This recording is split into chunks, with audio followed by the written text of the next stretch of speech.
Баршаңызға сәлем, менің есімім Салтанат, менің каналыма қош келдіңіздер. Бүгін песочно-слоеное тесто дайындаймыз. Бұл тесто барлық нәрсеге жақсы үйлеседі, особенно мясной пирогтар мен самсаларға. Самсамыз өте жұмсақ, қатпарлы болып шығады. Қанша грамм қажеттігі мен барлығын описаниеға жазып қалдырамын. Бізге ең алдымен ұн, сары май қажет.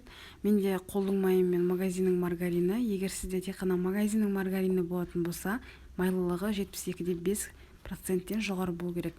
Ұн, жұмыртқа, тұз және де 70% уксусная кислота қажет.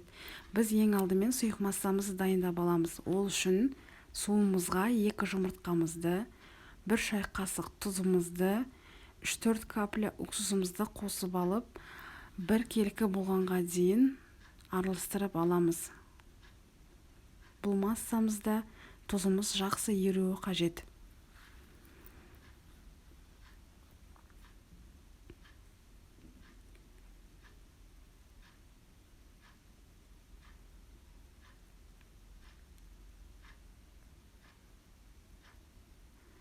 Ал енді қамырымызды дайындауға кірісеміз. Ол үшін ұнымызды осындай поверхностьқа төгіп, үстіне мұздатқыштан шыққан сап-салқын сары майымызды үккіштен өткіземіз.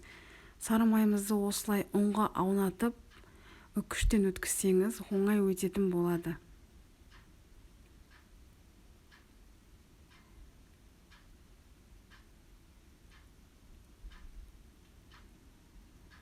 Содан кейін ұнымыз бен майымызды осылай мұжғылап біріктіруіміз керек. Сонда қамырымыз өте сондай әдемі болып шығады. Біріктіріп болғаннан кейін ұнымызды бір шетке жинап, дөңгелек тәрізді етіп жинап, оның ортасын ашамыз, сұйық массамызды құямыз. Сұйық массамызды құйғаннан кейін ескере кететін жайт, қамырымызды илеп тастамаңыз.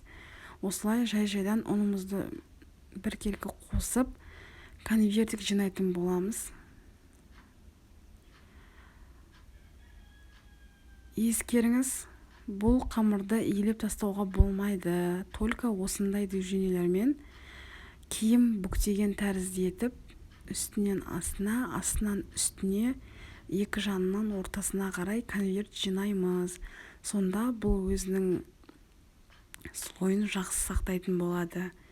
Осылай астында қалып кеткен қамырларымызды да үстіне қосып, біріктіріп жіберсек болады.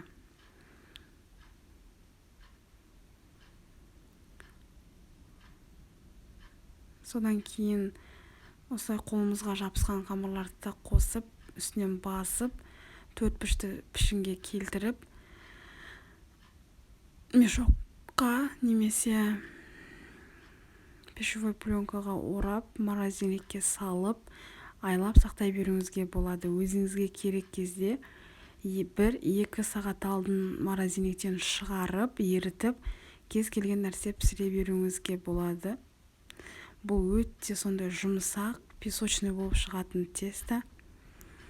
Егер сізге менің ұсынған рецептім ұнаса, лайк басып, пікір қалдырып, менің каналыма жазылуды ұмытпаңыз. Менің каналымда әлі де талай оңай, оригинал рецепттер шығады. Басымызға амандық, асымызға адалдық берсін, тек жақсы күндерде жолыққанша.